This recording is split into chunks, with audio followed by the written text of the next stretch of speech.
Well, hey y'all, this is Frank, and welcome back to Travel Time. Well, I guess you're never going to know where I'm going to be speaking about today. Yeah, it's Orlando, place where I spend half of my life. I spend half my life in London and half of my home in Orlando, and I just want to tell you a little bit about possibly one of my favorite cities in the world. I love Orlando. Now, the airport, the first thing that happens when you arrive, you'll find at Orlando sometimes you're going to have to wait at immigration quite a while. If you do go to the States quite often, get what I've got, which is global entry. So I virtually bypass every line and go straight through. Once you've been through immigration, at Orlando Airport they have little hubs that you go into. Your suitcases will come through over there. Don't go and get yourself a trolley because you've got a short little walk, and then you've either got the choice of taking your suitcase with you and going on the train into the main hub, or you can put it on a conveyor belt and collect at the other side. Don't do that. That's going to take you about a half an hour. If you can, just drag your cases with you, get onto the train. The train will take you into the main terminal and you get out there pretty quickly. Taxis, there's a lot of taxis out there. Uber also works really, really well. I always use the Ubers when I come over here. And with the Ubers, you go down to either Terminal A or B, and I go down to I think it's the second level, and stop number 32 is normally where the Ubers come. The Ubers are way more reasonably priced, very friendly. A normal kind of taxi, I've paid anything from $40 to $70 to get in. With an Uber, I've paid anything from $32, but also at busy periods, up to $70. But my average I sort of work on is around $40, and I'm near the Universal area, so International Drive, where most people go, in the Universal area. Tipping, as with anywhere in the States, tipping is huge. You'll be paying anything between 17 to 25% for a tip, and a lot of the restaurants will actually just add on 20% without you even saying anything. The culture, what I love about Florida, and especially Orlando, it's so informal. I can walk around in my tank tops, my shorts, my sandals.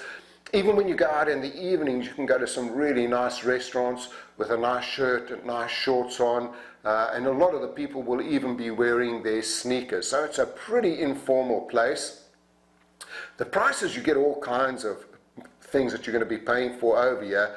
Shopping is great, but eating out, you can get anything from all of your McDonald's, really cheap meals, to real high end. Now, my favorite area to go to in Orlando is Dr. Phillips. It is a beautiful, beautiful area. It's almost restaurant row. There are some great restaurants there. And there must be 10 or 15, 20 fantastic top-end restaurants. Expect for two of you with wine to be paying anything between $250 to $300 with a tip. Some of my favorites are Eddie V's, because they've got different jazz band every night. I love it over there. Seasons 52 for just smaller portions of great calorie counted food. Ruth's Chris for some of the best steaks you've ever had in the world, but you're going to be paying $60 for a small piece of steak, another $14 for your fries, another $14 for some vegetables. You add that all up, you're at $100 before you've even started. So there's some great restaurants over there. Lebanese, you've got Cedars, you've got the Bosphorus. Any kind of food you want, you can get there. And then on International Drive, it's much more touristy. Dr. Phillips area is where all the locals go. International Drive is where all of the tourists go. And there's some great restaurants there as well. There's a new one that I quite like called Mia's Kitchen. And it's right next to Bahama Breeze, which is also fantastic, which is also next to the Dueling Pianos, which is a great place just to go and have an evening out. So many hotels that you can stay at, and once again you can be going from budget hotels right up to the Ritz-Carlton. So again, depending on your budget, every hotel is pretty good. Every hotel's got a great gym.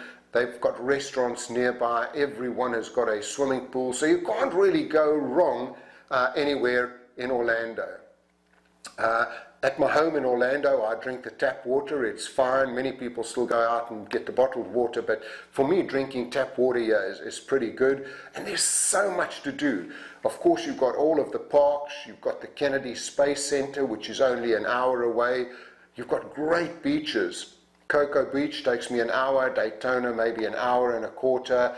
If I go over to the other side, I've got Tampa. I've got Clearwater, St. Pete Beach.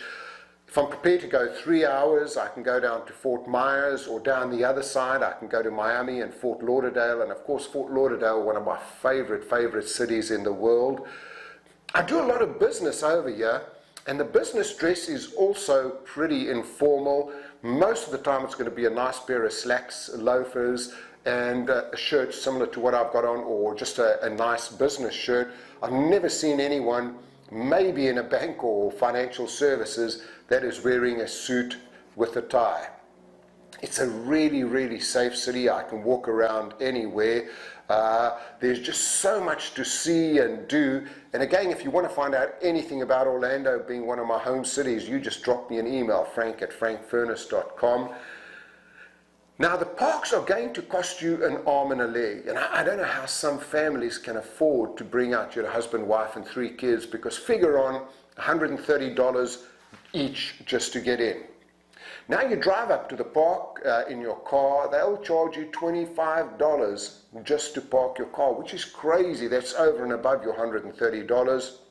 Once you get in, they'll be charging you a fortune for food and water, which is really very average.